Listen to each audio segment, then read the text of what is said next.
Here's Mr. Jeff again with another VBDL Explore video for you.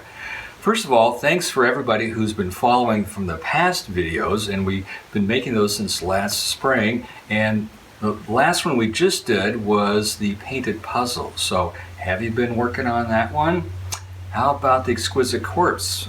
Both of those projects were collaborative projects involving other people. So we got some really good responses back from exquisite corpse. So I want to thank everybody who participated in that one. However, today's Explore is going to be outsider art. Okay, so wonder if you've heard that term before, outsider art. What could that mean? Well, here might prove to be an answer. Let's see what's in this bag. Okay, one possibility would be outsider art is art that is exclusively created outside during conditions thus reflecting environmental weather changes. Wonder if that's the right answer. Well, let's look at another. Okay, art that uses outdoor scenes as its foundation. Now that sounds pretty good. Outdoor scenes, outsider art. Oh, here's another one. Art produced by self-taught artists who are not part of the artistic establishment. Is it A, B, or C? What do you think? Well, if you thought C, you're right. Art produced by self-taught artists not part of the artistic establishment. So I'm going to show you today about some examples of outsider art and some things that we can think about doing for our project. First of all, outsider art is usually could be created by any people at all. It could be any age level, but a lot of times people that are visionaries and have a particular vision about really what they want to do, maybe they might be limited to their resources. Maybe they don't have a lot of expensive art supplies. So maybe they're working with just found objects that they have close by in their own environment. So these are untrained artists that really have a very strong passion about creating something. So today we're going to be using just some easily found materials to make our outsider art. Example would be cardboard. Now these are some pieces of cardboard. One side has been painted, the other side is just plain, kind of brown on that side. And we've cut these up to some smaller accessible pieces for you people that explore. So when you get your package from the VBDL branch, it's going to have cardboard in it. We'll supply that. We'll also supply some sticks. These are some you can find sticks anywhere, but here's some little cut sticks, not too long. And we'll have some wire for you as well, and probably some buttons. But the other things you'll supply yourself. For example, if you have paint, acrylic paint works really nice. We've used those in other projects. You'll need to have brushes, water, a tray to put the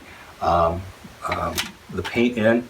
And I typically like to use hot glue for attaching things. If you don't have hot glue, you have white glue, that's fine too.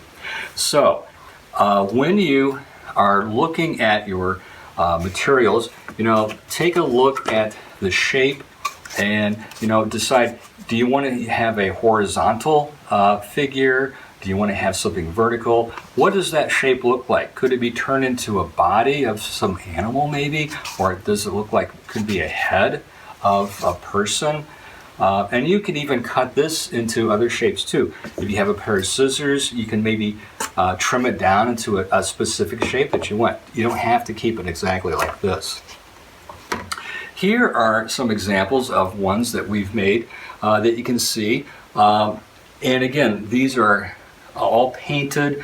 They've been assembled together using hot glue, and some are animal-like. You got some kind of birds there, some creatures, dogs. These are a little more figurative, human figures here.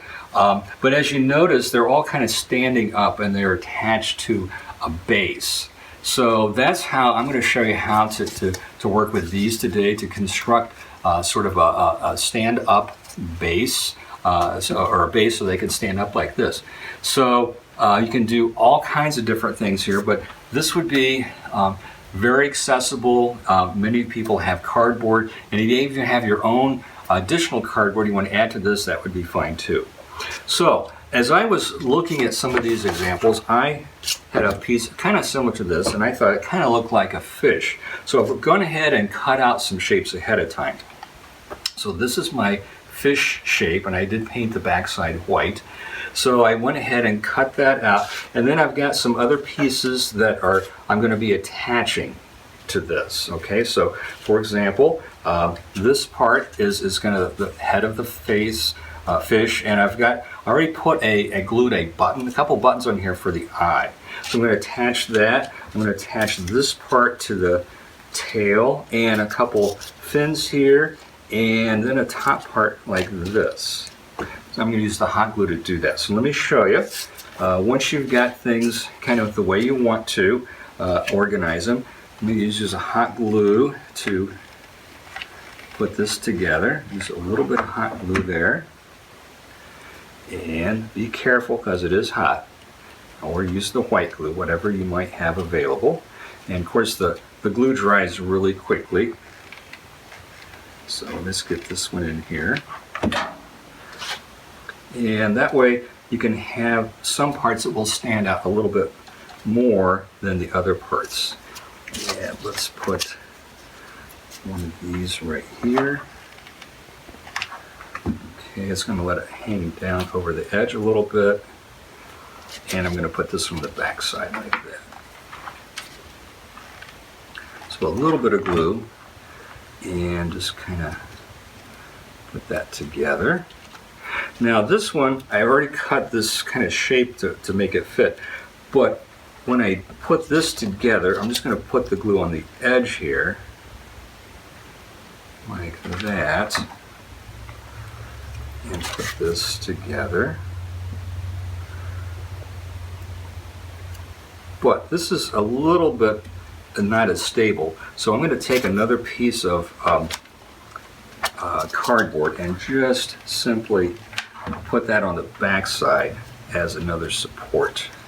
So it's going to stay a little bit intact where we want it to be. Okay. Now I went ahead, I used one of the sticks and I trimmed that down to the size I wanted, and I just kind of shoved it up inside the cardboard. And here's the base. And on the base, I figured out where the hole was going to be. I'm going to have just one stick here. And I went ahead and just kind of made a hole like this. You can take the end of your paintbrush and just kind of turn it around here to make the hole. And I glued those three pieces together. And now I'm going to put a little glue in here and put the finishing touches on this one. Okay, so here you go. Have a fun piece of outsider art. And again, the outsider art, basically it's people that are not trained in a formal art education, or had a lot of art training in their past. So it's very kind of primitive, and there's no right or wrong with outsider art. Let me show you a couple other examples here too. This is one that I did not make, but this is by an artist that does a lot of great assembly pieces of found things. You can see some bottle caps here, an old cork of a lid, some wood, the base is wood, it's been painted, an old nail here, some nails here. Really fun, just a fun piece of art. And Anthony Pack is the artist who did this. And then another artist that is pretty well known in the outsider art world is Howard Spinster. And he did the cover for the Talking Heads album. And this one is kind of an older album, but you can see the detail here. He's got some very small items here. He does figurative pieces, architecture, a lot of writing in here, and a lot of text with his artwork. So hopefully you'll be inspired to create your own vision. And when you get your directions, we're also going to have some information about some other sites to check out. There's the American Visionary Museum in Baltimore and the Intuit Museum in Chicago, plus a list of some of the artists. So remember, VBDL Explorers, create your own vision. and we'll see you next time. Bye-bye.